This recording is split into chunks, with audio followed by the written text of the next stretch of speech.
Histoire nous, c'est nous qui camaché. Histoire nous, c'est force pour les enfants nous. Martinique, levez tout pour Chiméa. Histoire nous, c'est nous qui camaché. Histoire nous, c'est force pour les enfants nous. Martinique, levez tout pour Chiméa. Pour yush nous dame qui a levé. Martinique, montre nous Chiméa. Martinique, levez tout pour Chiméa. Oh, Martinique, Martinique, Martinique, Martinique semble pour nous river. Martinique, levez tout pour Chiméa. C'est devant nous caler. Martinique, tout bout pour nous rouler. Martinique, levez tout pour Chiméa.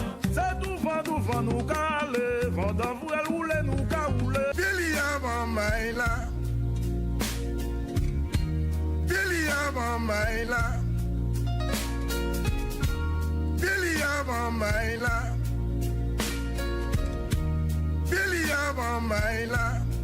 Mamay levé, mamay debout. Faut que nous lutter, faut que nous boumer. Mamay levé, mamay debout. Faut que nous tchèper pour changer d'humain. Ensemble, dans tout le pays. Ensemble, pour tout faire chiméa. Ensemble. Fréquence Paris pluriel 106.3. Émission Tambour, on m'a élevé. Revue de presse de la Caraïbe et d'ailleurs. Bonjour à tous. Aujourd'hui, nous avons le plaisir de recevoir Madame Anne Secret, qui présente son nouveau livre à offrir pour les fêtes de fin d'année. Alors, la revue de presse pour la Martinique, l'avocate martiniquaise, jeune avocate, qui a reçu le prix de l'excellence. Ça mérite d'être souligné. Michel Branchi, suspension de la réforme de retraite. Christian Jean Étienne, déboulonné des statuts, déboulonnage des statuts. Marcel Monville, derrière les barreaux. Fanny Otiak, une grande dame de la culture qui nous a beaucoup aidés. On la remercie. Pionnière des émissions de la Martinique. Guadeloupe, Christian Céleste. La Guadeloupe, c'est un nom. Michel Bangou, culture et souveraineté. Rosa Girard, une révolutionnaire communiste guadeloupéen. Guadeloupe, Martinique, l'évolution statutaire.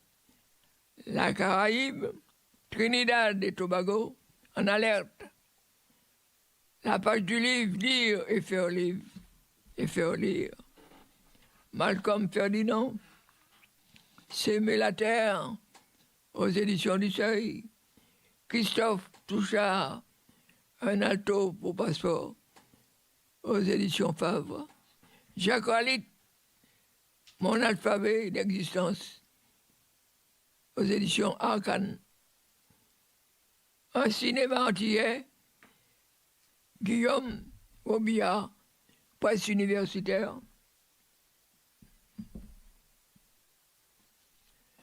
Et aussi, pour terminer, Le Nord-Sud, Anne Secret, aux éditions Asphaltées.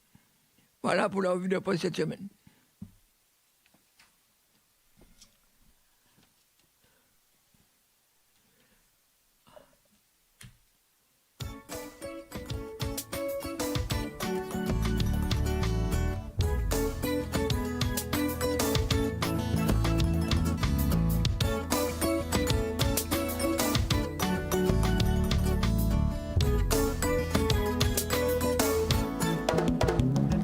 et trouve-nous difficile. Pas savoir ça nous l'est, solide ou fragile, en même temps révolté, et de nous sensibles, mais nous plein sans froid, goût de miel ou goût de fiel, câline et féline à la fois.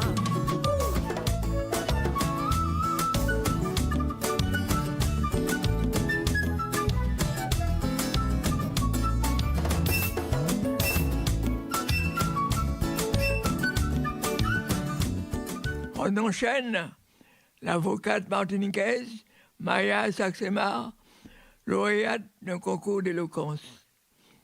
Maître Maya Saxemar, avocate inscrite au barreau de Martinique, a décroché la 2e place de la 7e édition du concours national d'éloquence interbarreau. Ce dernier est organisé à Montpellier par la Conférence nationale du Grand Serment, sous l'égide de la Conférence des bâtonniers, face à 19 candidats venus de toute la France. La jeune avocate martiniquaise était la seule représentante des pays dits d'outre-mer.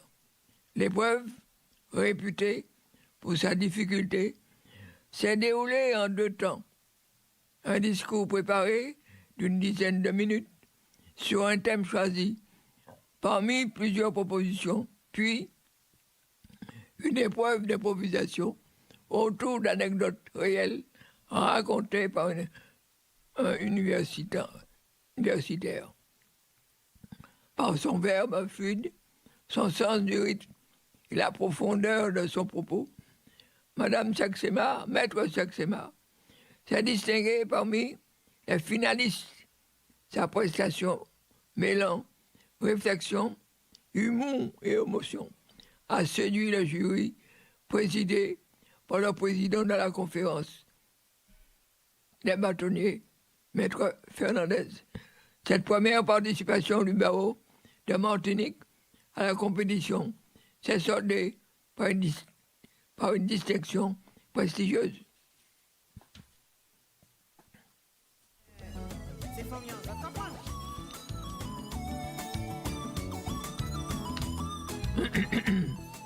On enchaîne avec Michel Branchy, de l'hebdomadaire Justice. Suspension de la réforme des retraites et les retraités des pays dits d'outre-mer qui subissent une situation pire en France. En France, au Parlement se déroule une bataille acharnée autour de la question de la réforme des retraites. Le Parti socialiste a obtenu du gouvernement Le Cornu la suspension de la réforme Borne à l'Assemblée nationale française. La gauche française s'est fracturée sur l'appréciation de cette concession. Le Parti communiste français et la CGT maintiennent leur revendication d'une abrogation de cette réforme qui repousse l'âge de départ à 64 ans. Une ignominie acquise avec l'application de l'article 49-3 de la Constitution française. Le Sénat s'acharne à détricoter le petit pas en avant obtenu à l'Assemblée et on ne sait pas ce qu'il en ressortira au final. Ce que nous relevons, c'est qu'à aucun moment la situation très spécifique des retraités des pays dits d'outre-mer n'a été évoquée. Pour nous mettre tout à sous tabac.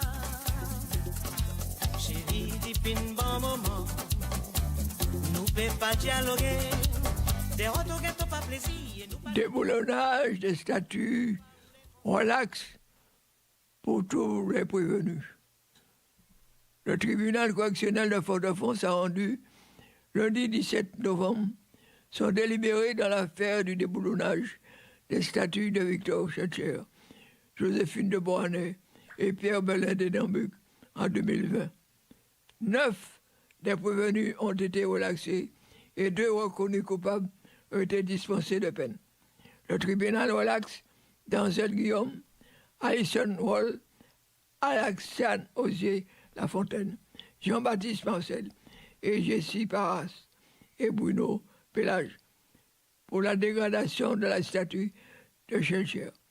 Selon la présidente, l'infraction n'est pas assez caractérisée. Axel Dédé et Siméline Jean-Baptiste sont déclarés coupables et dispensés de peine. Concernant la destruction des statues de Denambuc et de Joséphine, la présidente du tribunal stipule que l'action est inscrite dans une action politique militante. Les prévenus sont relaxés.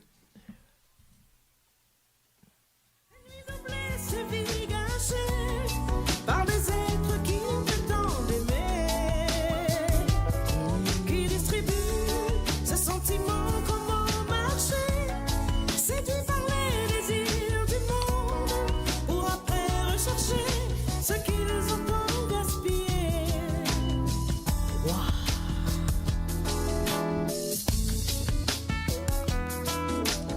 Saïdé, au menu,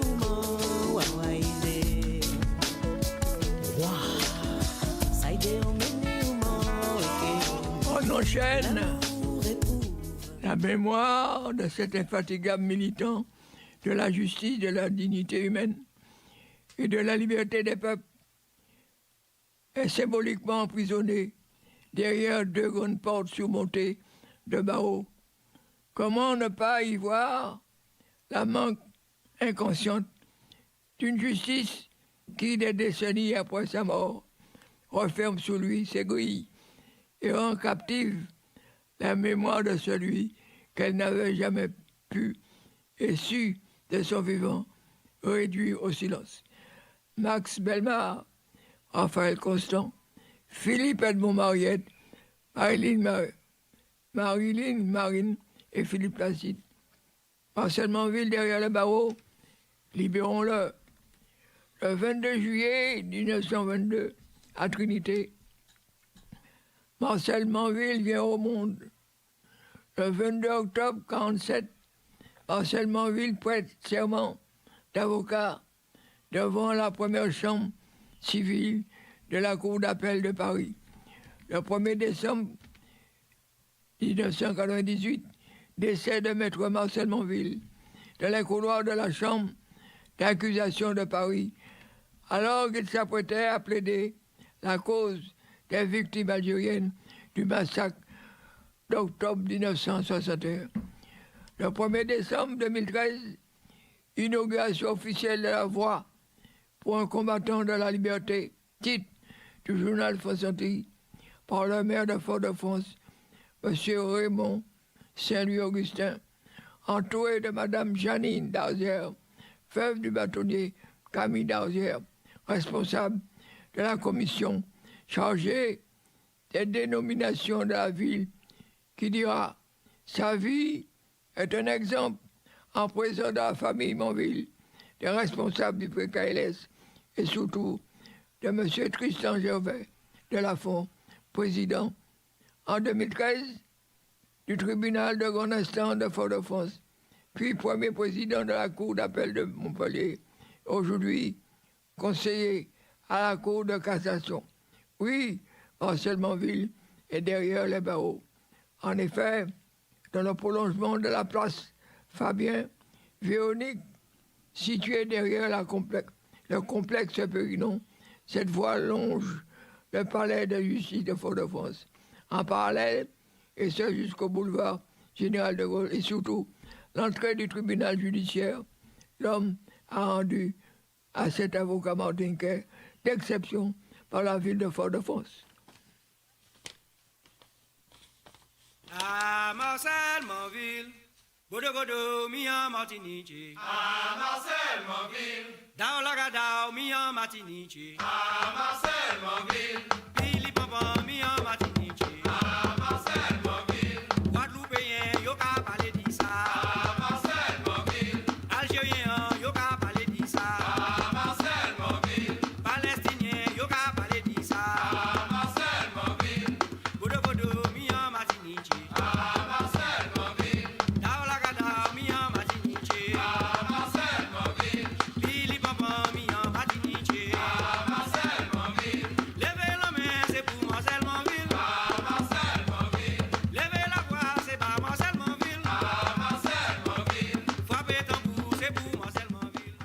On enchaîne avec une grande dame qui s'en est allée, qu'on regrette, qu'elle repose en paix.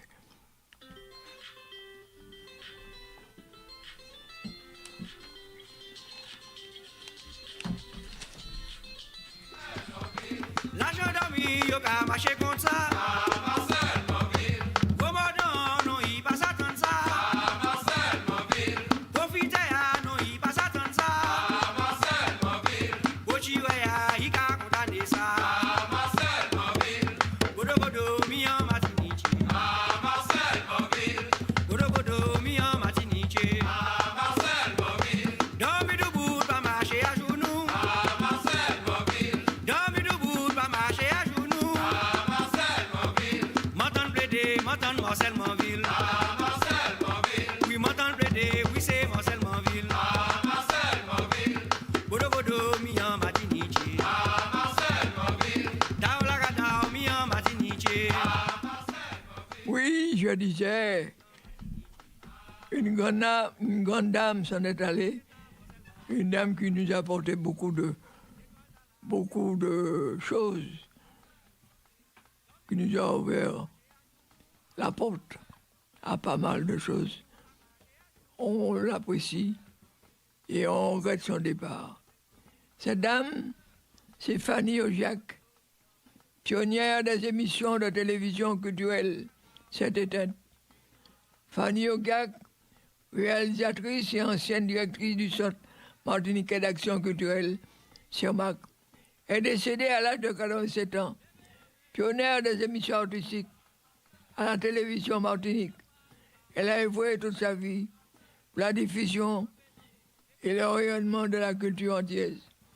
Fanny Ogiac, figure majeure de la vie culturelle martiniquaise, est décédée à l'aube de ses 88 ans. Réalisatrice des premières émissions artistiques diffusées à la télévision Martinique sur l'ORTF à la fin des années 60. Elle aura marqué plusieurs générations par son engagement au service des arts et de la création. Née le 20 novembre 1937 à Paris, pupille de la nation, en raison des blessures et citations de guerre de sa famille pendant le conflit de 1939-1945, Fanny Ogiac s'installe en Martinique en 1967, après son mariage avec Max Ogiac. L'année suivante, elle signe ses premières réalisations télévisées, notamment les magazines consacrés à la femme antillaise et l'émission Bonsoir chez vous. Pourtant, rien ne la destinait à cette carrière, ni même à faire sa vie en Martinique. Fille d'un beau conteur parisien, Fanny évolue dans un milieu culturel classique. Mon père jouait du violon et mon premier job a été répétitrice de piano pour le conservatoire, a-t-elle confié. Néanmoins, elle place la musique au rayon des jardins secrets, là où elle range les souvenirs de ses parents déportés au camp de concentration. Mais cette dame, Madame Fanny, eh bien, vous remercie de tout ce que vous avez fait pour le pays. Et on vous souhaite un repos bien mérité en pensant à vous. Si Paris sauvé, m'entend volcan bétail, aïe aïe. Si Paris sauvé, M'entend volcan bétail, maï là. si Paris sauvé, La ville c'est bien capitivé. si Paris sauvé, La ville c'est bien capitivé. si Paris sauvé, Qui est nom l'en moi. si Paris sauvé, Qui est Samson bas moi. si Paris sauvé, Nom l'en engage, aïe aïe aïe. si Paris sauvé, Mi nom l'en vive, aïe aïe aïe. On enchaîne la Guadeloupe. Christian Céleste écrit, c'est à nous. La question cardinale pour tout patriote, c'est d'utiliser les moyens et les compétences dont il dispose dans le système législatif français pour récupérer nos terres et nos littorales. Le maire de Port-Louis aurait évité cette transgression Il s'était inspiré des interventions du député communiste Paul Lacavé sur cette question à l'Assemblée nationale française. Dès son arrivée à l'Assemblée, instruit par les grandes luttes livrées par les travailleurs capacitériens pour vivre et travailler sur ces zones des 50 pas géométriques, Paul Lacavé dépose une proposition de loi tendant à permettre l'attribution gratuite aux communes de ces terrains domaniaux pour régler les problèmes de propriété et conduire sous leurs autorités des programmes d'aménagement. Cette proposition a fait l'objet d'un rapport constitutionnel qu'il a présenté le 18 décembre 1969 devant l'Assemblée nationale.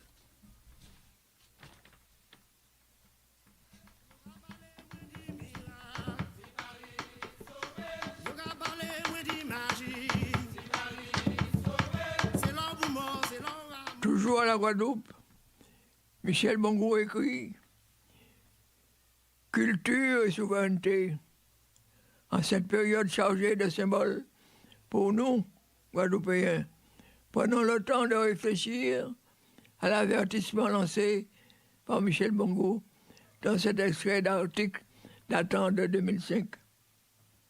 C'est malheureusement la posture de la plupart de nos responsables politiques qui, conformément aux intérêts du colonialisme, l'aident à fabriquer à leur image des individus décérébrés, dépendants, sous-développés, téléguidés. Le maître hexagonal leur donne d'éloigner et d'éliminer ceux qu'ils considèrent comme subversifs, anti-français, de remplacer les laboureurs les plus conscients par les démagogues, collectionneurs de postes actifs, tremplins de leurs ambitions personnelles et claniques, des fonctionnaires séniles et tenus, attelage sans imagination, sans conviction nationaliste, sans projet pour la Guadeloupe, préoccupés surtout à barrer la route à la compétence au profit de l'allégeance de sa reproduction à l'identique misère de la culture de la misère. Le maître ordonne, ils exécutent. Toujours à la Guadeloupe, Rosan Girard, un révolutionnaire communiste guadeloupéen de le XXe siècle. La pensée de Rosan Girard a toujours un écho dans le débat guadeloupéen contemporain. La pertinence de la pensée de Rosan Girard est frappante aujourd'hui. La disqualification de l'assimilation, le modèle départemental qui n'est que la forme juridique qui encadre la violence politique de l'assimilation, a atteint depuis longtemps ses limites.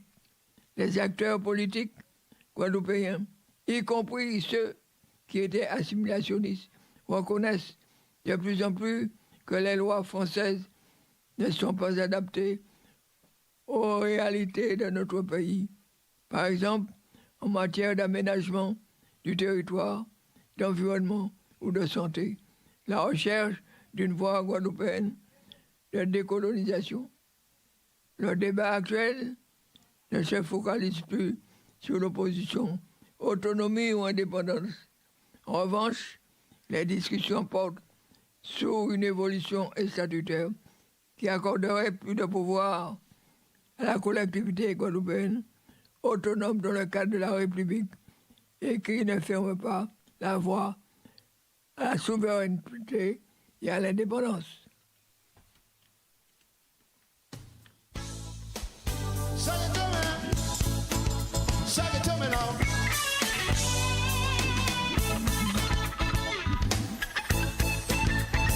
Aïe maman, c'est ça ou dis-moi pour faire. Aïe papa chéri, c'est ça ou dis-moi pour faire. Hit me now, yeah.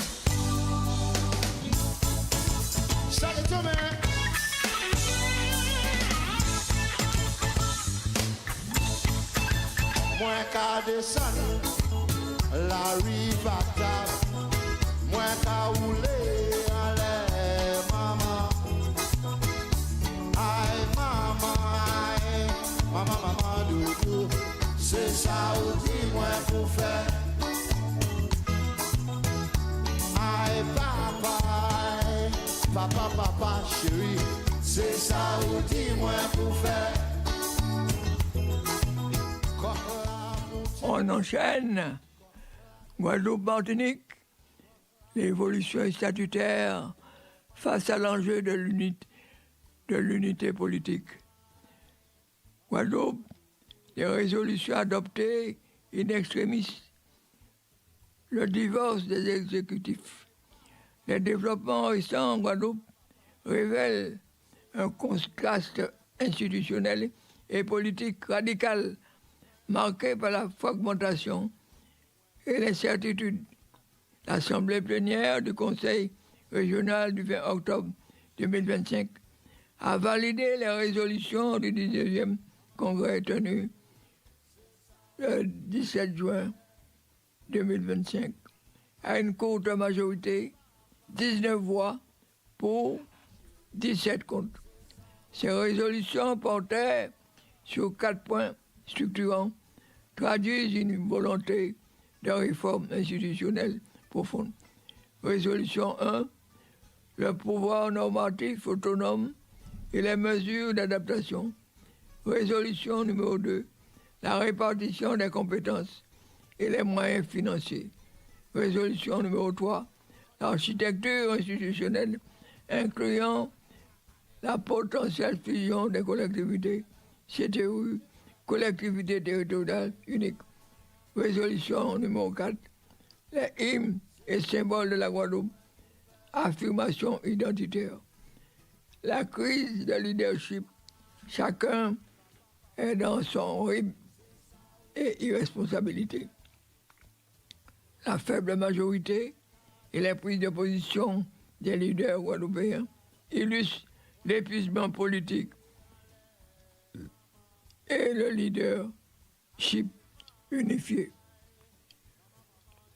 L'abstention du président de région, Harry Chalus, s'est abstenu et a été mis en minorité.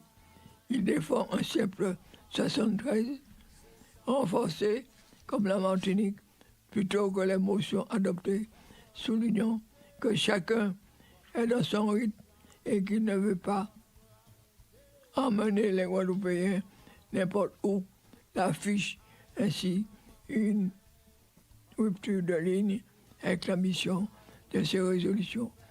La dénonciation de l'opposition, le sénateur et ancien président de région, Victor Lurel, a qualifié la posture de M. Chalus d'un esprit d'irresponsabilité, qui a fustigé le manque de constance, le fait qu'il n'ait pas voulu assumer le débat, s'abstenant par la suite, pose un vrai problème de fond.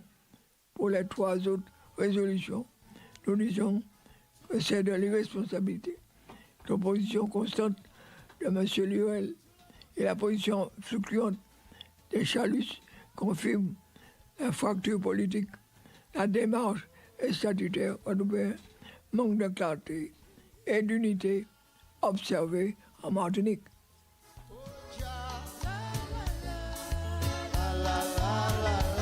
Break it.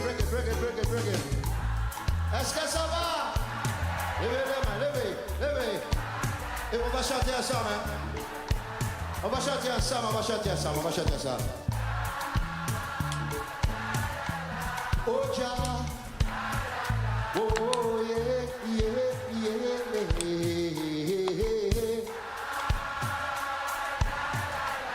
Oh, Jah. Oh, yeah.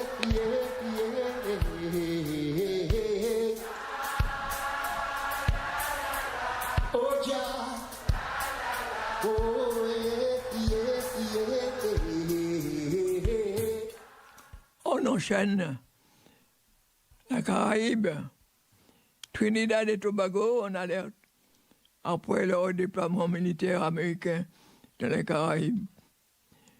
Le gouvernement de Trinidad et Tobago a décrété l'alerte générale de ses forces armées vendredi, alors que les États-Unis multiplient les frappes aériennes contre les embarcations de narcotrafiquants présumés dans la région Caraïbe et envisagent, selon la presse américaine, des frappes terrestres au Venezuela.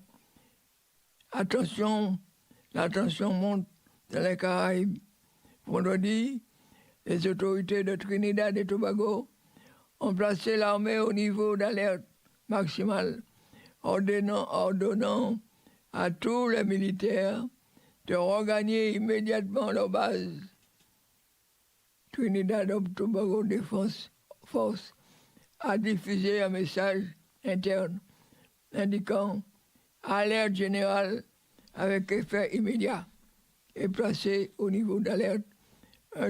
Tous les membres doivent se rendre à leur base respective.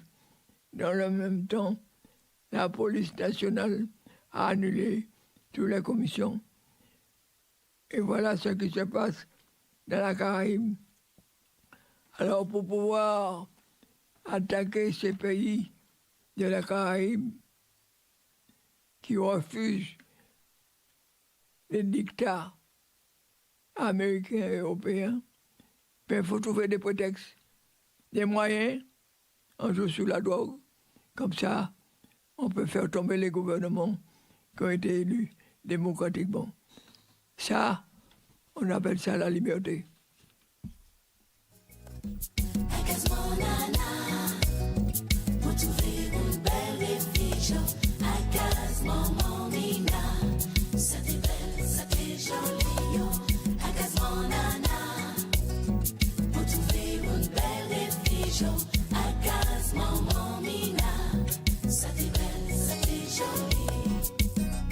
Et peuple mon pays qui est petit, mais son lac est bien grand.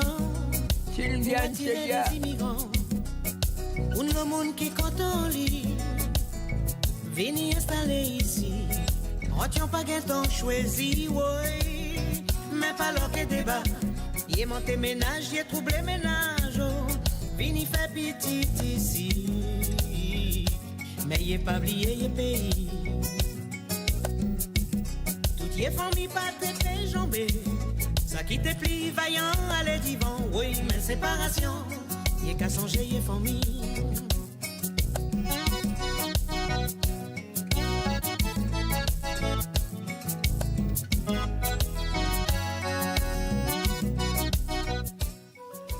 Fréquence Paris Pluriel 106.3.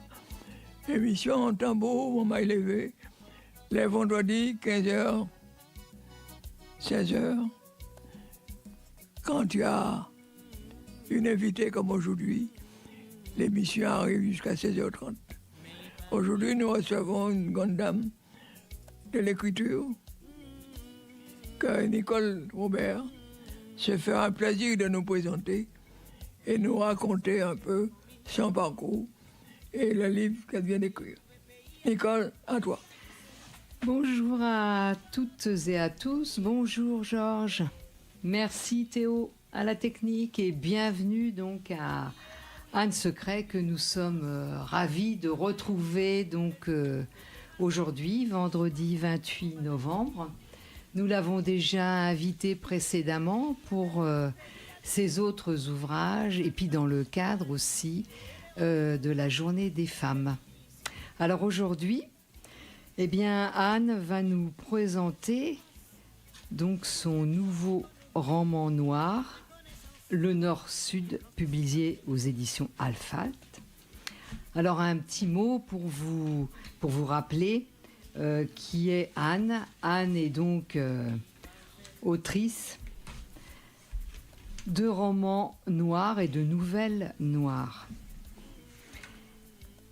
Elle a été longtemps médiathécaire et puis elle a dirigé également des ateliers d'écriture et elle s'est toujours beaucoup intéressée à Paris, à l'architecture urbaine et balnéaire, également à l'histoire et la sociologie.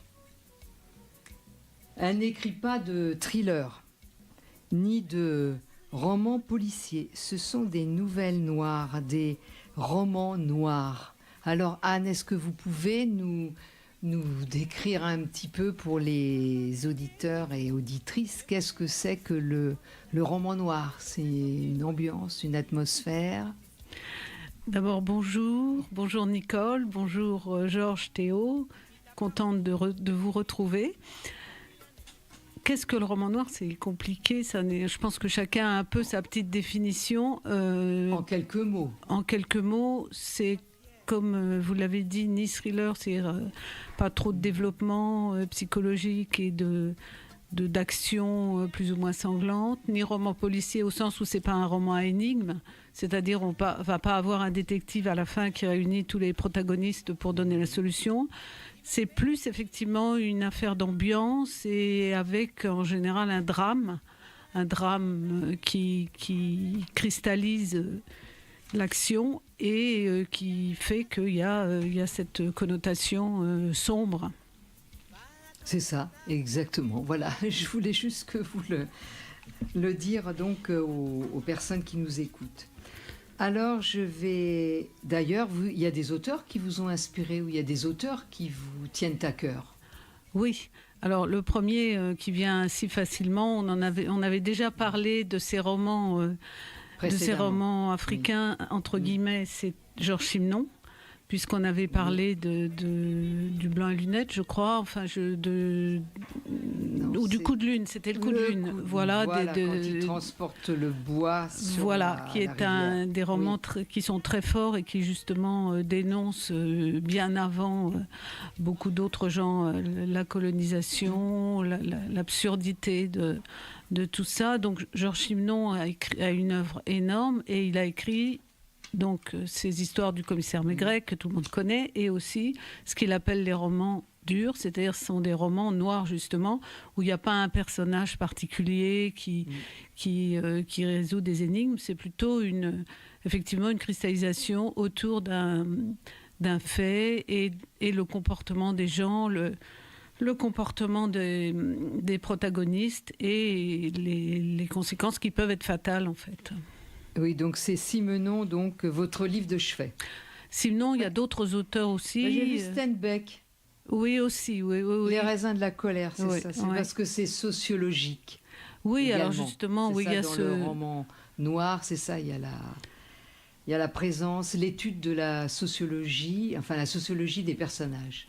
Oui, alors la sociologie détermine en fait beaucoup les personnages, l'histoire, leur comportement. En fait, c'est des thématiques que j'aime bien retrouver. Donc effectivement, Steinbeck, dans vos textes, puisque je vais citer vos publications. Donc le premier titre que vous avez publié, c'est Mort à Lubeck, aux éditions Actes Sud. Après L'Escorte, aux éditions Fayard, Les Villas Rouges, aux éditions du Seuil, Moscova, et puis des nouvelles. Le Machiniste, édition Les Petits Polars du Monde, et qui est illustré par Jean-Philippe Perrault. Un joli petit livre. Tout à fait. La Chanceuse, aux éditions Inuit, collection Polaroid. Les Ombres du Trapèze, qui était donc une nouvelle sur Boulogne-Billancourt. C'est sur la mémoire de l'usine de Boulogne-Billancourt qui a disparu. Et Le Trésorier adjoint, aux éditions Inuit. Et puis enfin, donc, Le Nord-Sud. Alors, Le Nord-Sud, la première... alors, d'abord, je vais dire que c'est un très beau livre. C'est un ouvrage qui vous a demandé sûrement beaucoup de temps, beaucoup de travail. Donc c'est un très bel ouvrage qui est passionnant, qui vous tient en haleine dès le départ et où on retrouve cette ambiance que vous nous avez décrite sur le roman noir, l'atmosphère. Et donc c'est le titre Le Nord-Sud. Alors qu'est-ce que c'est le Nord-Sud? Sur une couverture On voit une rame de métro. Une rame de métro, mais très stricte. Hein, la couverture très. La voilà. couverture est très belle. Bleu, Ouais. oui, bleu et fond bleu. Et les wagons, donc blanc et vert. Blanc et vert, la RATP. Un beau bleu. Un beau bleu, la RATP. Donc, alors voilà, le Nord-Sud. On se demande tout de suite, voilà, pourquoi ce titre. En fait, je vous pose la question. Oui, voilà, je tout vais le monde a répondre. dû d'ailleurs aux interviews vous poser ce titre énigmatique. Alors le Nord-Sud, c'est le nom d'une ancienne compagnie du métro, parce qu'en fait, donc le métro date de 1900, quelques dates. Le métro date de 1900 et en 1946 ou 7, je ne sais plus. Là, je n'ai pas la date en tête. C'est la RATP qui reprend tout ce qui est bus et métro. Et avant, on avait donc des compagnies privées, comme il y avait des compagnies privées pour le train. Et pour le métro, il y a eu 2 compagnies. La première, c'était la CMP, la compagnie du métropolitain de Paris, qui avait en gros la ligne 1, la ligne 2. Et une seconde compagnie qui est arrivée plus tard, qui a commencé à être opérationnelle en 1910, qui s'appelait le Nord-Sud. Et qui est le fait d'un ingénieur qui avait des idées assez larges et novatrices, et qui a donc, ils ont réussi à ouvrir, cette compagnie a ouvert 2 lignes, la ligne 12, qui s'appelait la ligne A, donc qui faisait de Montmartre au sud de Montparnasse, et la ligne 13, qui était inachevée, mais qui faisait en gros de la porte de Saint-Ouen et de la porte de Clichy à Saint-Lazare. Donc c'est ça, le Nord-Sud, c'est une compagnie, et malheureusement, cette compagnie n'a pas duré parce que tout simplement la ville de Paris ne l'a pas financée comme il fallait. Donc en 1930, elle a été absorbée par la CMP. Et cette compagnie, on commence un peu à en reparler parce que quand on a restauré les stations de métro de la ligne 12, on a recréé les faïences. Archives. Voilà, Ouais. et puis on a recréé les faïences. On a les stations de l'époque, mais il y a eu quand même une sorte d'oubli pendant des décennies, et j'ai trouvé que c'était quand même intéressant d'en parler, oui, parce qu'en fait c'est la mémoire de Paris, c'est la mémoire des transports urbains qui sont très importants à Paris, et pour moi c'était l'occasion d'en parler, et l'occasion de parler aussi des gens qui ont travaillé pour cette compagnie. C'est pour ça que vous avez écrit ce livre. Alors je me disais, comment est né ce livre ? C'est la mémoire donc de Paris. Oui, parce que la mémoire industrielle, en fait, Paris est une ville qui change énormément, qui a beaucoup changé. Et il y a un siècle, Paris était une ville qui était en partie, notamment dans les arrondissements périphériques, industriels ou partiellement industriels, où il y avait des fabriques, des usines, ce qui donnait aussi un mélange de population assez... et là, tout ça a largement disparu. Et à partir du moment où les lieux disparaissent, la mémoire des gens qui ont vécu disparaît également. Donc, moi, ce que j'aime bien, c'est au moins essayer de restituer, revivre, c'est peut-être un grand mot, mais restituer un petit peu de façon comme en filigrane la mémoire de tous ces gens. Et j'ai pensé à tous ces gens qui ont travaillé pour le Nord-Sud. Et il se trouve que j'ai lu un livre passionnant d'une ethnologue qui s'appelle Astrid Fontaine, qui a fait tout un travail sur les archives de cette compagnie et sur les lettres qu'écrivaient les agents, les employés. Ouais. Et à partir de là, elle a créé les profils des agents, et on se rend compte que travailler pour le Nord-Sud, comme devait travailler pour la CMP ou comme devait travailler pour le métro, les bus, les omnibus, ce qu'on appelle le petit peuple de Paris, c'est-à-dire des gens qui souvent arrivaient de province sans rien, qui logeaient dans des conditions compliquées et qui avaient un métier quand même qui était fatigant. À l'époque, il n'y avait pas de sécurité sociale et pas tout ça. Donc c'est vraiment ce petit peuple-là qui, en plus, alors c'était aussi un des aspects intéressants, s'est retrouvé pris de plein fouet par la guerre de 14.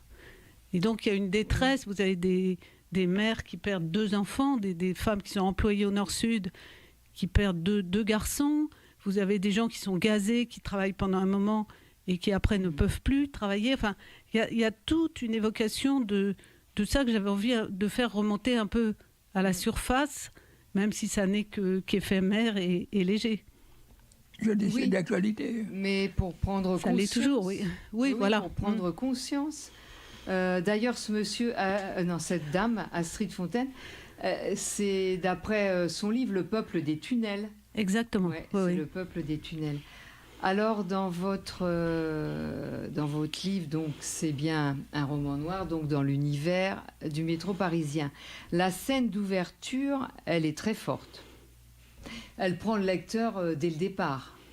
Oui, et du coup, donc, on est tout de suite engagé. En fait, on est tout de suite engagé dans ce livre. Donc, on veut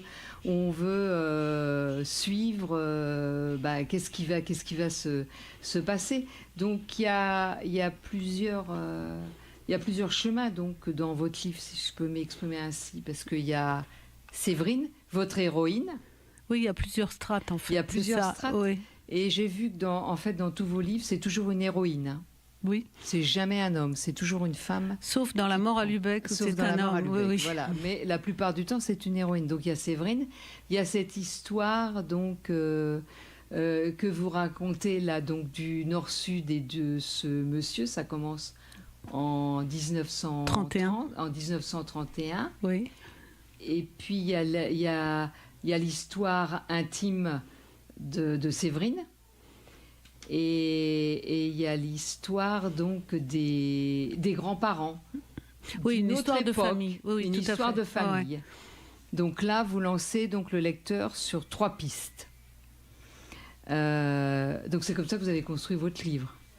Oui. Alors plusieurs chapitres, chapitres sans nom de chapitre, un prologue, des chapitres et un épilogue. Oui, alors je voulais effectivement, en fait, les trois s'entremêlent. Oui, c'est des époques différentes. Voilà, oui. 3 époques. Et il y a des renvois, en fait, des renvois à une époque. D'ailleurs, vous écrivez dans votre livre, c'est en italique. Voilà, exactement. Oui. Vous voulez nous lire un petit extrait ? Alors, je peux vous lire un petit extrait du début ou... Oui, du début. Okay. Le début, il est... Je ne vais pas dévoiler le début. Non, donc, il y a votre choix. Voilà, le tout début. Alors, avril 1931.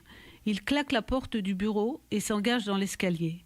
Remet sa casquette et desserre sa cravate. Bien que cette fin d'après-midi soit étouffante, il a tenu à endosser cet uniforme que Marie a soigneusement repassé hier. Dans le hall, il croise des inconnus. L'un tique à la vue des boutons de sa veste. Et Henri hésite à lui balancer son poing dans la figure. Mais non, ce n'est plus le moment. Ses pas résonnent sous la voûte de l'ancien siège de la compagnie. Il sort rue de Londres et oblique vers la gauche. La rue d'Amsterdam est embouteillée par une demi-douzaine d'autobus. Il longe les grilles de la cour des départs, envahi par les voyageurs prenant les express du soir. Le soleil déclinant embrase la lourde façade néoclassique de la gare. Place du Havre, il atteint l'un des accès de la station Saint-Lazare. Se retrouve dans la magnifique rotonde de Beichmann en carrelage vernissé. Pour le lieu, il hésite. Il aurait préféré sa ligne. Il avait pensé à Chambre des députés. Tout un symbole, surtout avec ce que les journaux racontent ces temps-ci. Mais il risque de tomber sur un ancien collègue. La 3, direction Porte de Champéret, les quartiers chics. Parfait. Il emprunte le couloir de correspondance. Le train est à quai. Il y a du monde. Il grimpe dans la voiture rouge des premières, tant qu'à faire. Il s'accroche à la baille de Myshore. Ne pensez à rien. Et surtout pas aux gosses. Villiers. Les gens descendent et il suit le mouvement. Il est en âge, il a hâte d'en finir. Il n'a pas un regard pour le chef de station, installé dans son étroit bureau vitré au milieu du quai. Très bien, j'aime bien votre écriture. Les mots sont choisis, concis, c'est bref, il n'y a pas de grandes phrases et c'est tout au long du roman. Donc on va directement droit au but. C'est incisif. Et il n'y a pas trop. Vous attardez pas sur la psychologie du personnage. Il n'y a pas de pathos. C'est pas ça. C'est très strict. D'ailleurs, il y a Marc Villard qui dit que vous êtes la dépositaire inspirée d'une écriture du comportement. Il dit ça dans les Villas Rouges, dans votre livre sur les Villas Rouges. Oui, il dit ça en 4e de couverture. Oui. Je suis flattée de cet Marc avis Villard, de bah Marc oui. Villard, qui est un grand du roman noir, où effectivement, il n'y a pas beaucoup de pathos chez lui non plus. Le comportementalisme, c'est une tendance du roman américain des années 40 de chez Chandler et Dashiell Hammett, où justement on regarde le personnage un peu de l'extérieur. Et qu'on retrouve aussi chez Simenon d'ailleurs. C'est-à-dire on ne sait pas tout du personnage, on n'est pas à l'intérieur de sa tête. On laisse un mystère. Voilà. On le C'est ça. voit évoluer et Oui. parfois on ne comprend pas pourquoi il a ces comportements. Et c'est un peu au lecteur de comprendre ou de déduire. Disons qu'il y a quelque chose qui est une sorte de relais de la vie réelle, où souvent on ne comprend pas forcément les comportements d'autrui parce qu'on n'a pas l'explication. Et je pense que l'écriture comportementaliste, c'est ça. Oui. Alors on va écouter un intermède musical et on va écouter un extrait de votre playlist. Alors c'est la première fois que je vois que vous sortez, donc vous publiez un livre avec une playlist. Cette playlist, elle figure sur le rabat de fin du livre. Les morceaux ont été sélectionnés par vous. Et cette playlist, on peut également donc l'écouter sur le site de la maison d'édition Asphalt. Vous faites donc asphaltédition.com et vous avez la playlist donc d'Anne Secret. Alors moi j'en ai sélectionné 2. Alors le premier, c'est les gymnopédies d'Éric Satie.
Alors un petit mot, Anne Secret, sur cette playlist. Pourquoi cette playlist? Alors d'abord, c'est une très bonne idée de ma très bonne éditrice Estelle chez Asphalt. Tous les livres de cet éditeur ont une playlist sur la 4e de couverture. Ah d'accord, c'est l'éditeur qui... Alors voilà. c'est ce qu'on peut écouter pendant, ce qui peut être directement cité dans le livre. C'est cité dans le livre. Et certains, effectivement, et c'est vrai que ça ouvre une nouvelle perspective après la lecture ou avant la lecture ou pendant, et c'est une très bonne idée en fait. Il y a, paraît-il, de plus en plus d'auteurs qui assortissent leur livre d'une playlist en fait. D'accord. Donc il faudra que je le relise avec la playlist parce que là je l'ai lu directement mais sans la playlist. Alors vos personnages. Alors je dirais avant qu'on en parle de quelques-uns, quel rapport entretenez-vous avec vos personnages? Comment vous les inventez? C'est la question. Ça dépend un peu. Bon, je m'inspire pas vraiment de gens existants ou c'est plutôt des constructions avec au départ. En fait, au départ, un roman, c'est un lieu. Ça, c'est un truc assez. Ce qui détermine en fait un roman, c'est le lieu. Et après, les personnages arrivent après. Donc là, on tourne vraiment autour d'une personne. C'est le jeu. C'est Séverine. C'est l'héroïne. L'héroïne principale. Qui est un peu fragile. Je dirais que c'est la voix forte du livre, mais en même temps, elle est un peu fragile. Oui, alors elle est les deux, justement. Elle est forte et elle est fragile. C'était un petit peu... Moi, je voulais ça fait longtemps que je voulais avoir un personnage de féminin. Bon, c'est plus facile pour moi de parler d'un personnage féminin, puis je trouve qu'il n'y a jamais assez de personnages féminins de toute façon dans la littérature, ou du moins des personnages vus par des hommes, c'est autre chose. Mais ce que je voulais, c'était un personnage qui chute, en fait, qui est une cassure dans sa vie, une brisure, et qui après essaye de remonter, mais qui est cabossé. Et donc ça s'est imposé assez vite, en fait. D'accord. Donc après, le fait qu'elle soit manipulée, donc il y avait en face, en miroir, il y avait ce personnage de Baptiste qui au départ est quand même son ami, son amoureux, son amant, tout ce qu'on veut, à qui elle s'attache de façon naïve et de façon un peu sans doute excessive, et après, petit à petit, découvrir qui était Baptiste. Et là, on rentrait dans une histoire familiale où je faisais intervenir d'autres personnes qui avaient un lien familial avec Baptiste. D'accord. Donc, en fait, ça faisait comme une sorte de traînée ça fait une cascade. Exactement. D'accord, comme les poupées rousses. Alors, vous parlez à un moment donc des grands-parents, donc de l'amoureux de Séverine, la grand-mère Rolzen, qui était une créole métisse, donc elle est métisse de Guadeloupe. Oui, alors là... Oui, c'est amusant donc dans ce livre de mettre donc une créole donc dans le... On parle du métro là. Couleur tropicale. Ouais. Oui, alors, non, c'est pas, c'est pas une couleur, c'est en fait bon, alors, le personnage de la créole, c'est une composition de plusieurs personnes, dont une que j'ai connue quand j'étais enfant, puisqu'une partie de ce livre se passe à Montmartre, ou a un lien avec Montmartre, puisque c'est le métro La Marque sur la ligne 12, sur le nord-sud. Et je me souviens, enfant, j'allais en classe rue Colincourt, je me souviens d'une femme étrange, très belle, très grande, qui avait effectivement qui pouvait être métisse, enfin on le disait, mais on ne savait pas trop, et qui marchait dans la rue en parlant toute seule. Mais elle avait une beauté et une grâce terrible, et quand on est enfant, ce genre de personnage qui ne ressemble à personne, ça vous marque la rétine. Et en fait, j'avais envie de construire à partir de cette image, et après, par des récits familiaux d'amis et tout ça, de faire rentrer ce personnage de la créole. Donc la créole, c'est elle arrive à Montmartre, alors juste après la guerre de 14, elle est domestique. Oui, chez des et en plus elle doit être gens. remarquée, une femme noire à cette époque-là.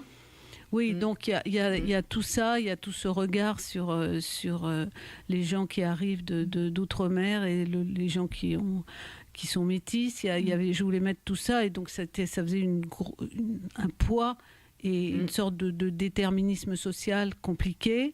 Après, elle épouse le grand-père de Baptiste, qui lui-même... après, il y a l'histoire de la guerre de 14. Donc, il y avait, au départ, ce couple... Pour rassembler ces deux personnages qui sont un peu extraordinaires, voilà, qui sont un peu à part et chahutés aussi. Chahutés par la vie, cabossés. Et alors après, les enfants s'en sortent comme ils peuvent. Donc, il y a aussi cette histoire de pas de malédiction, mais de problème transgénérationnel, en fait, qui descend... avec les enfants. Voilà, avec les enfants et les petits-enfants. Voilà. Et les petits, voilà, et les petits-enfants. Et de là, donc, dans votre livre, vous avez un autre... Est-ce que vous voulez parler d'un autre personnage qui vous tient à cœur? J'aimerais parler de la... Baptiste... J'aimerais parler de la sœur de Baptiste, en fait, qui est quelqu'un Anita, qui est quelqu'un d'assez particulière. Oui, particulière, parce qu'on ne sait pas en fait si elle a téléphoné ou si elle n'a pas téléphoné. Non, voilà. Vous laissez une énigme enfin la personne peut savoir, personne n'a lu le livre, donc c'est déjà plus compliqué, mais vous laissez plonger, enfin il n'y a pas de solution, vous laissez une énigme et qu'on ne sait pas en fait, parce que elle est émouvante aussi, cette jeune femme, Anita. Oui, parce d'abord, elle s'en est sortie toute seule d'une famille compliquée. Oui. Elle a été élevée par sa grand-mère avec ses frères. L'un de ses frères a basculé dans la délinquance. Et elle s'en est sortie en partant à Bruxelles. Et on ne sait pas les liens qu'elle garde ou pas avec son frère. Et elle a cette beauté de son frère et de sa grand-mère. Voilà. Donc, quand Séverine la voit, il y a une sorte de fascination d'ordre presque physique devant cette fille qui ressemble de façon troublante à Baptiste. Son amoureux. Et il y a aussi, je pense, en créant le personnage d'Anita, je pensais à cette grand-mère, à cette créole justement, qui était une sorte de renvoi. En fait, on est toujours dans le problème des miroirs et du renvoi. Si je comprends bien, vous rendez hommage à ces gens qui ont bossé. Oui. Exactement. Ah oui, exactement. Ils sont tous exactement. Et aussi à ce qu'on pourrait appeler le petit peuple de Paris, avec toutes ces composantes qui sont diverses. Exactement, oui. Qui ont vraiment. Et alors, je reviens au bouquin d'Astrid Fontaine, qui ont vraiment eu des vies difficiles, des existences très dures. Et je voulais un petit peu. En parler. Par rapport à notre époque aussi, voilà que ça soit. Mais oui, c'est très très intéressant et vraiment, voilà, vous nous tenez en haleine. En fait, on veut savoir. On commence, on débute le livre, on le termine dans la journée, quoi. Et alors, les lieux, oui, parce que oui, moi j'avais commencé avec les personnages, je vous dis que les lieux, voilà. Les lieux, oui, ils sont très importants, mais vous aimez bien parce que Paris, c'est une vraie déambulation dans Paris. Il y a tous les quartiers, il y a le nom des rues, des bistrots. En fait, si on veut découvrir Paris, on peut prendre votre livre. En dehors du métro, en dehors des lignes, on prend votre livre pour circuler. C'est formidable, j'ai trouvé ça là. Quel travail de recherche quand même. Bon, je sais bien que vous habitez donc Paris, mais quand même il a fallu plusieurs années pour composer, enfin pour avoir toutes ces... Oui. Parce que même les bistrots... Ah oui, alors ça j'aime bien les cafés. Il y en a peut-être qui sont inventés, enfin je sais pas, j'ai pas vérifié non, j'ai jamais... plus, hein, mais on s'y retrouve, enfin. Et pareil, alors Bruxelles, c'est sûr vous avez été à Bruxelles, puis alors la baie de Somme... Parce que la baie de Somme, vous connaissez bien Mers-les-Bains et vous expliquez tout. Enfin, l'histoire, en fait. On a l'histoire de Paris et l'histoire aussi par les bâtiments, par l'architecture. Oui, alors c'est une passion, ça. Oui, enfin, ce sont des balades permanentes dans Paris. Et puis, il a un goût aussi, c'est vrai, pour... Oui, mais vous aimez, parce qu'on peut se balader dans Paris, mais pas avoir Et la notion du détail. Là, il y a la notion du détail. Oui, mais enfin, je fais pas des descriptions. Je fais pas des descriptions à la Balzac non plus. Oui, non, c'est pas c'est des descriptions peut-être de maintenant. Je sais pas si on peut dire, mais enfin, ça donne envie de se balader. Ça donne envie d'aller à Paris. Hein. Alors, je pense que les lieux, c'est ça, les lieux symboliques gardent la mémoire aussi des gens. En fait, c'est ce qui reste sont les lieux. C'est pour ça le fait que la destruction du Paris industriel, le passé, le présent, voilà, fait que même la mémoire des gens qui ont travaillé a disparu, puisque les lieux eux-mêmes ont disparu. En fait, c'est ça. Reste plus que les... D'accord. Il reste plus que les bâtiments. Voilà. Et comme les bâtiments disparaissent, il reste plus rien. Et en fait, c'est ça. C'est un petit peu ça. Oui. C'est l'histoire en même temps. Heureusement, il y a des livres. Il y a des livres. Achetez des livres à Noël. Hein. Les livres servent à ça, oui. Et c'est vrai que pour moi, c'est... Alors là, je vais citer un prix Nobel de littérature, c'est Patrick Modiano. Oui. C'est un auteur que j'ai eu du mal à lire au début et j'ai découvert en fait... alors là, c'est pas le prix Nobel, c'est le prix Goncourt. Il avait eu le prix Goncourt pour Rue des boutiques obscures, qui est l'histoire d'un homme amnésique qui cherche qui il est en fait dans Paris. Et il a une citation, moi, qui m'avait vraiment... J'avais flashé dessus, où il dit qu'il parle des halls d'immeubles dans Paris. Et il traverse un hall d'immeuble, donc on imagine le hall, la porte, et puis les glaces, ou pas. Et il dit que en marchant, il a l'impression d'entendre les pas des gens qui l'ont précédé et qui sont passés. Et en fait, c'est un peu... Je trouve que c'est une super image, et c'est un peu cette image-là qui me... qui vous conduit dans vos livres, enfin qui vous... Oui, voilà, exactement. C'est ça, ouais. Quand je suis, par exemple, au métro Lamarck, c'est vrai, là, je pense au Nord-Sud, je pense à tous ces gens qui partaient le matin très tôt pour aller... C'est des projections. Oui, voilà, des pour aller projections travailler, dans le qui passé, vivaient dans des ouais. conditions difficiles, ou ceux qui sont partis à la gare de 14. Donc j'imagine, je les vois partir rue Lamarck, changer au métro Marquet des Poissonniers jusqu'à la gare de l'Est. Enfin, il y a tout ça qui revit en fait. C'est le passé. Vous faites revivre le passé. Le passé et le présent étant le passé et voilà. le présent se mélangeant. Oui, parce que je pense qu'il y a des constantes aussi. Mais c'est vraiment c'est très beau. Enfin, c'est vrai, rien que la déambulation. Enfin, moi, la déambulation dans Paris m'a vraiment frappée. Et donc, en fait, tout vient. L'essentiel du livre, en fait, est raconté du point de vue donc de Séverine. Oui. C'est Séverine qui raconte tout. Et les hommes alors. Le cousin Jérôme, il est particulier. Quand même, son cousin. Oui, alors c'est un peu une ombre, Jérôme. En fait, un ours, je sais pas. Non, mais bon, on imagine que Séverine, qui avait un avenir de jeune technicienne. Elle est diplômée, hein. Oui, c'est une technicienne. Elle voulait travailler dans le métro et elle n'a pas pu. Enfin, étant donné la brisure qui s'est la chute. Et en fait, on devine qu'elle n'a plus de relation avec sa famille, sauf avec ce fameux cousin Jérôme qui vit tout seul dans un appartement du 16e arrondissement, qui le soir qui reste, qui joue au billard et qui reste en lien avec elle. Donc c'est un personnage un peu en ombre, mais qui la soutient. Elle n'a pas beaucoup de soutien en fait. Non, parce qu'elle ne connaît personne. Non, en fait, à part le magasin où elle va travailler ou je ne sais plus comment ça s'appelle, Nadège. Alors il y a Nadège aussi. Oui, mais c'est léger. Enfin, elle est seule quand même. Elle est extrêmement seule. En fait, le fait d'avoir chuté, elle est remontée, mais ça s'est soldé quand même par une grande solitude et je pense par une espèce d'avenir bouché. Et elle a aussi cette amie, Nadège, qui est une ancienne toxico, qui travaille avec elle. Elles travaillent toutes les deux dans un bazar pas du tout... Qui est en train de péricliter. Enfin, tout plus, est noir. Hein. On ne peut pas dire c'est bien un roman. Tout est noir.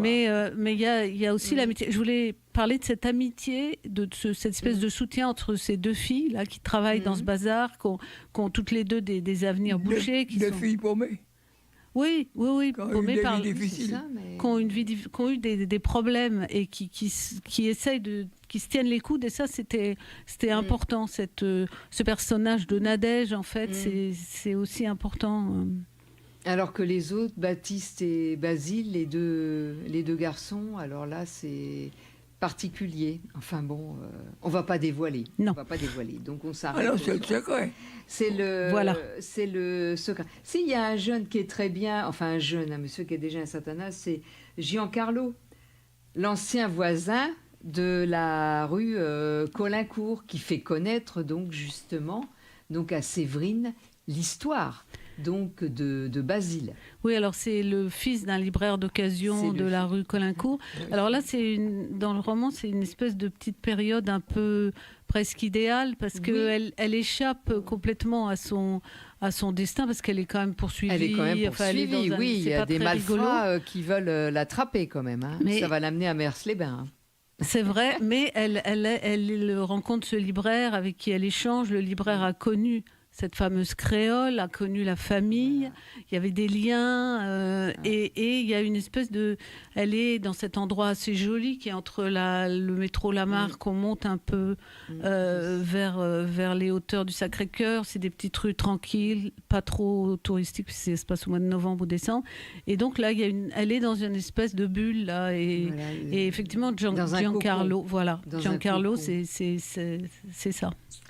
Alors maintenant, on va écouter le deuxième intermède. Donc j'ai choisi Knocking on Heaven Door des versions Guns and Roses.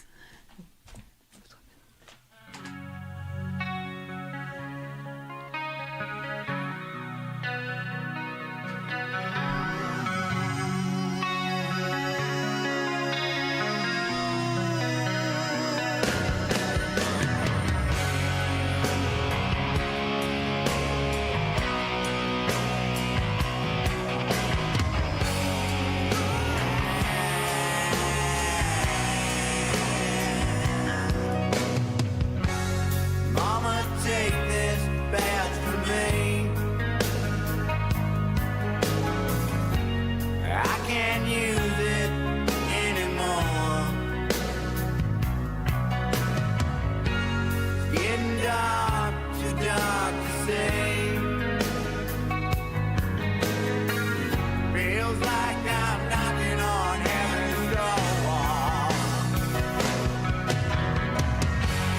Knock, knock, knocking on heaven's door. Bang, bang, bang, bang, yeah. Knock, knock, knocking on heaven's door. Knock, knock, knocking on heaven's door. Oh, yeah. Knock, knock, knocking on heaven's door. Oh, hey, hey,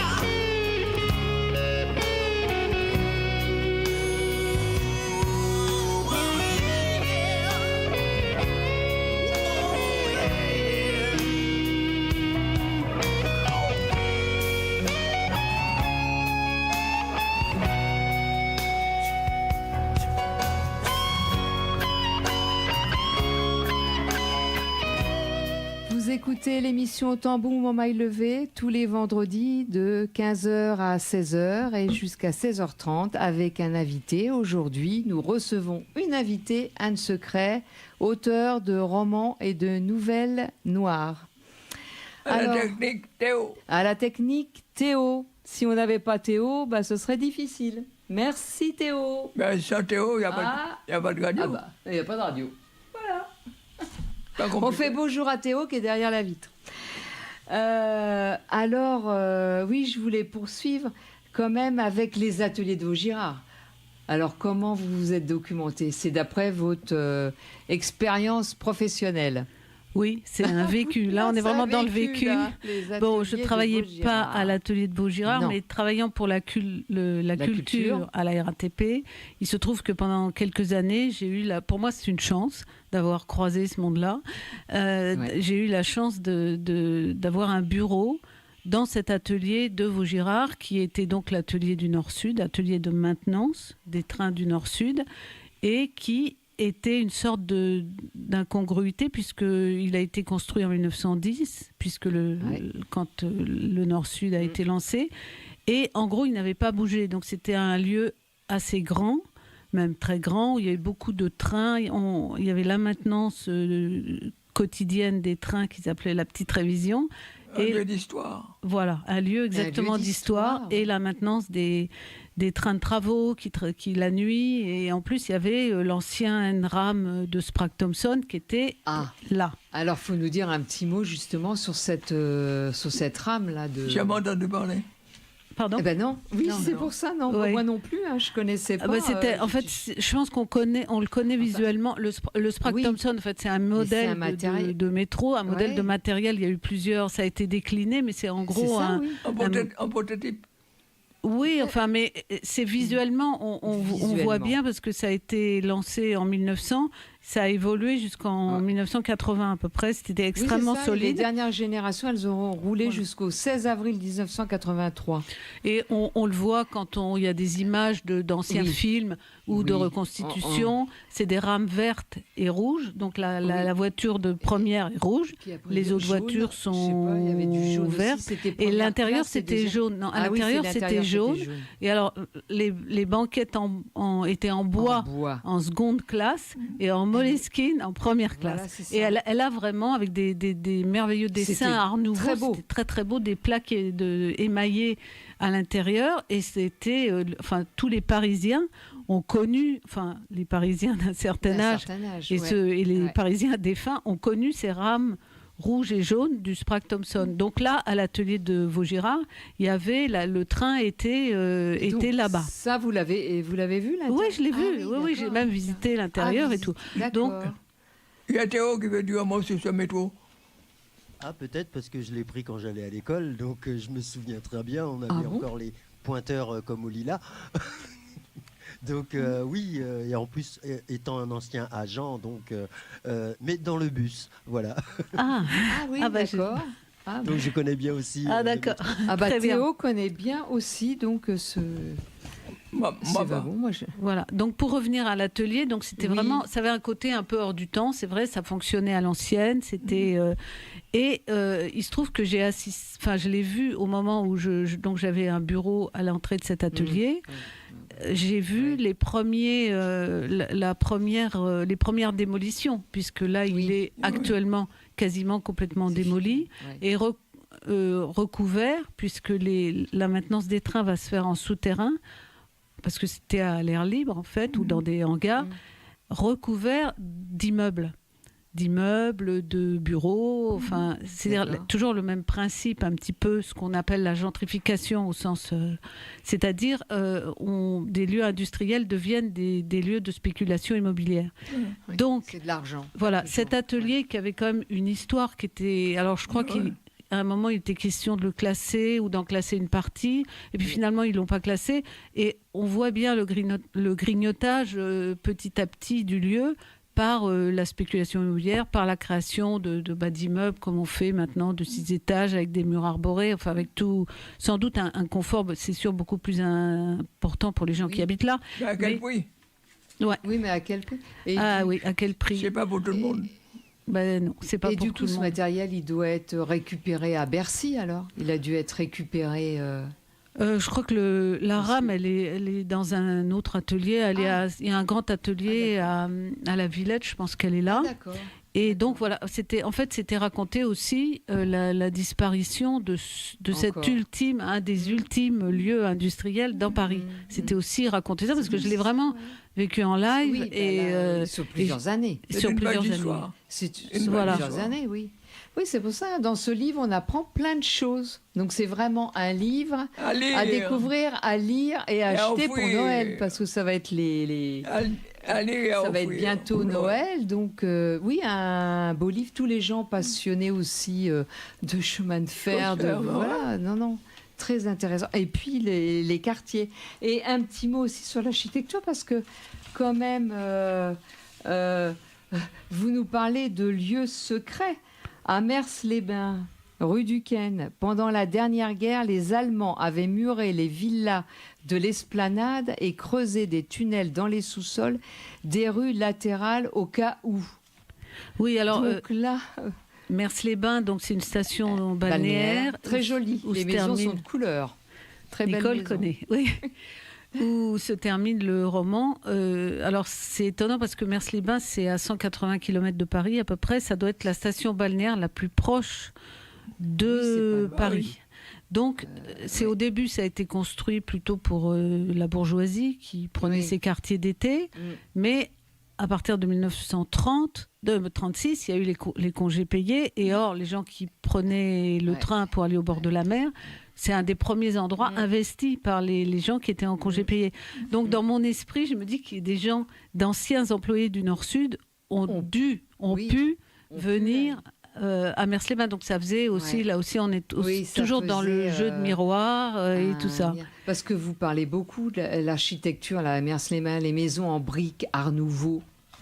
Oui, alors c'est très particulier parce que c'est une ville où il y a un quartier balnéaire où les architectes ont fait des folies, ont fait des façades hallucinantes. Et c'est étonnant toujours cette juxtaposition de lieux avec l'histoire parce que les stations balnéaires ont une histoire maintenant, même si elle est beaucoup plus récente. Donc c'était aussi ce renvoi-là. Et puis aussi le fait qu'effectivement, Mers a évolué. Donc Mers, au début, le quartier balnéaire construit pour la bourgeoisie. Ensuite, dans les années en 1936, les congés payés arrivent, donc la population change. Et ensuite, alors après, pendant la guerre, les Allemands qui murent absolument tout le littoral en pensant au débarquement. Donc creusent effectivement, font se relier toutes les villas du front de mer avec des tunnels et creusent et construisent d'énormes blocos qu'on ne peut même pas enlever parce que si on les enlève, il faut les faire sauter et c'est pas possible, c'est trop dur. Donc dans une rue où il y a des belles villas et tout ça, vous avez un énorme bloc qui est le blocos. Donc c'est les traces de l'histoire qui est toujours là, en fait. C'est ça qui est intéressant. Oui, c'est intéressant. C'est intéressant de la voir. Nouvelle génération. Pour transmettre. Oui, pour transmettre aux jeunes, pour transmettre aux gens. Pour dire la paix, pas la guerre. Aussi, voilà. C'est Par aussi exemple, ça. c'est aussi ça. Oui. Vous parlez aussi de l'hôtel Astoria. L'hôtel de voyageurs, ça s'appelait Hôtel de voyageurs d'Île Astoria. Le long d'une rue, la perpendiculaire au front de mer. Oui. Quand elle rentre et qu'elle découvre là le hall. Oui, alors avec les escaliers. C'est un hôtel construit dans les années 30, effectivement, très massif et qui... Et magnifique, il avait l'air d'être... il est très beau et maintenant il est... c'est des appartements. En fait. C'est des appartements. Oui. Donc les gens, ils ont récupéré toute l'architecture... Oui, le hall, tout ça est identique. Et l'intérieur, je suppose, des appartements. Tout a été les appartements, c'était des chambres, donc je ne sais pas... Ah ouais. Alors l'heure tourne. J'aurais voulu donc vous écoutez l'émission Tambour mon maille levé et notre invitée aujourd'hui est Anne Secret, auteure donc de romans noirs. Alors Anne, pouvez-vous vous définir en 5 mots? Parisienne, autrice. Autrice, oui, j'ai dit auteur, autrice. Curieuse. Prenant les transports en commun. Cycliste.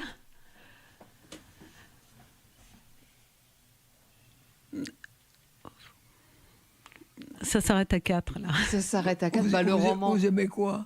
Le roman noir. Vous aimez quoi dans la vie? Ce que j'ai dit, écrire, faire du vélo. Écrire, et rencontrer des cinéma, théâtre, ça vous dit pas? Si, mais le cinéma de Melville, je suppose. Oui. Et et la littérature, la littérature noire. La littérature en général et la littérature noire, oui. Voilà. Oui. Alors, quel est votre dernier livre lu et relu?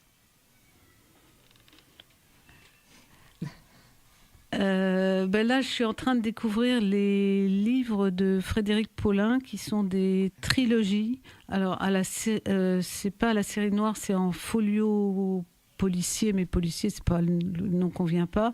Non, en fait, c'est très intéressant parce qu'il a fait une trilogie sur la Seconde Guerre d'Algérie, il a fait une trilogie sur le Liban. Et il a fait une trilogie aussi sur les attentats, tout ce qui tourne autour des histoires d'attentats, la Syrie, etc. Et alors, il arrive à expliquer... Moi, je sais, par exemple, l'histoire du Liban, je comprenais pas bien, c'est très compliqué. Oui, c'est compliqué, oui. Et il arrive à expliquer de façon assez claire les protagonistes, l'histoire. Et en plus, il met une petite fiction à l'intérieur, ce qui fait qu'on est accroché. C'est pas comme si on lisait un livre d'histoire. Donc moi, ça m'a quand même marqué ces livres. Je suis en train de lire celui qui est aussi notamment, ce qu'on appelle la Seconde Guerre d'Algérie, c'est-à-dire les événements qui ont eu lieu à partir de la fin des années 80 en Algérie, après les élections. Enfin, c'est très moi je trouve ça très intéressant, même si un certain nombre d'éléments peuvent échapper à quelqu'un qui connaît pas cette histoire. On apprend. Moi, j'apprends beaucoup, et je trouve que ce biais fictionnel qui va pas, qui est pas très profond, qui va pas déranger en fait. C'est bien fait. Le principal, c'est plutôt de connaître l'histoire du pays, et il joint ça pour que ça soit plus abordable. Moi, je trouve ça bien. Oui. Ah ouais, d'accord. Bon. Heureusement, il y a des écrivains pour nous enrichir de notre connaissance. Exactement. Oui, tout à fait. Oui. Moi, la déambulation donc dans Paris, j'ai beaucoup aimé tous les quartiers. J'irai voir les quartiers que je ne connais pas. Et vos projets? Là, je suis sur un nouveau texte, qui a un lien avec Paris. Je n'en dirai pas plus. Voilà. Alors, une Parisienne qui s'intéresse à Paris, c'est normal. Normal. Alors, le Nord-Sud aux éditions Asphalte, d'Anne Secret. Donc, on peut se procurer votre livre. En librairie, librairie, à la FNAC, voilà. Plutôt en librairie, peut-être quand on peut soutenir les librairies indépendantes qui souffrent un peu en ce moment. Donc, oui. Enfin, je ne sais pas contre la FNAC, mais disons que oui. Il y a des problèmes. Ils ont besoin de vivre. Il y a des problèmes en ce moment. Eh bien, merci beaucoup, Anne. On a été ravis de vous retrouver. Merci, Nicole. Merci, Georges. Et ce livre, franchement, donc passionnant, qu'on suit, donc... qu'on découvre et qu'on parcourt donc du début à la fin d'une traite. Un beau livre, un beau travail. Une très belle couverture. Je vous félicite. Non, mais une belle couverture et une belle... Et la couverture, elle est sobre, elle est très bien. Très bien. Donc, à offrir pour Noël. Chapeau au dessinateur. Oui. À la graphiste. Oui. Graphiste. Eh bien, maintenant, je poursuis avec quelques annonces. Alors, demain, samedi 29 et dimanche 30 novembre, à la mairie du 15e arrondissement de Paris, 31 rue Péclet, c'est la 12e édition du Salon du Livre haïtien.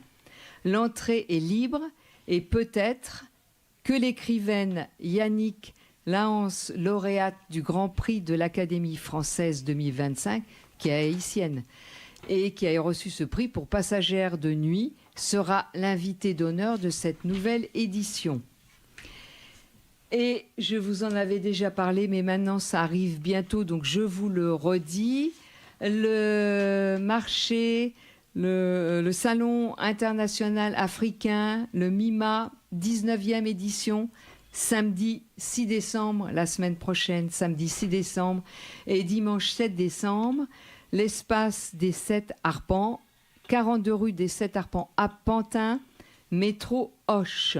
Je rappelle Jeanne-Louise Djanga, écrivaine, poétesse, qui est fondatrice du MINA depuis 2007. Et la semaine prochaine, nous sommes ravis également de retrouver Jude Joseph, qui est d'origine haïtienne, donc qui sera peut-être, ça je n'ai pas vu, au Salon du Livre haïtien demain, qui est auteur, conteur et comédien, et qui nous fera l'honneur d'une contée dans le cadre de Noël. Je rappelle, nous l'avons déjà donc invité, qu'il a écrit un conte pour les enfants, un conte écologique, Soleil, vent, froid, pluie, et qui a produit un CD Haïti dans les contes.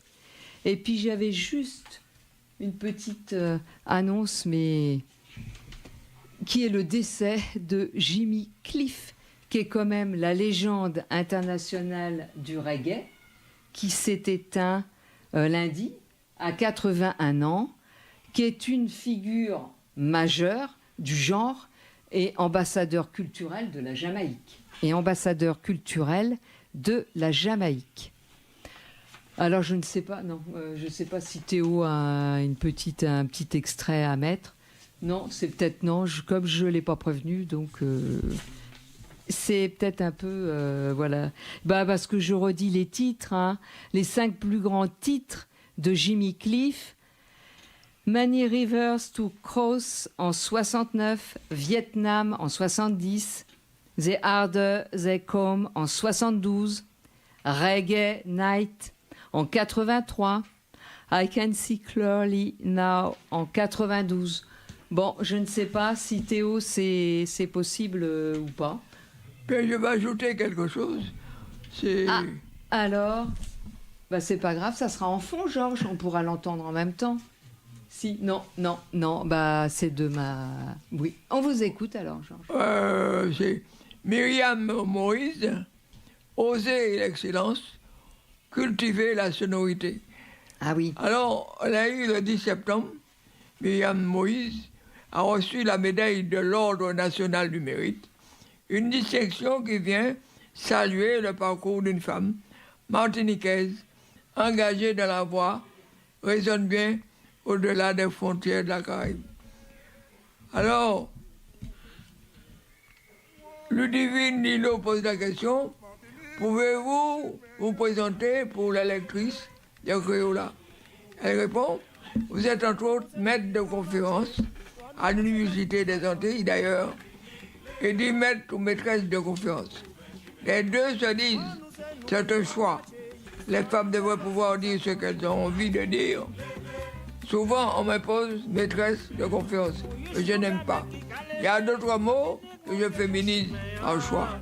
La féminisation devait être libre, être inclusive, c'est aussi accepter de l'autre qu'elle soit féministe et qu'elle décide de se faire appeler maître de conférence parce qu'elle le souhaite. Voilà. Eh bien, l'émission se termine. On vous remercie de nous avoir accompagnés dans notre émission et on a reçu la semaine prochaine. Merci Anne et à la semaine prochaine avec Jude Joseph.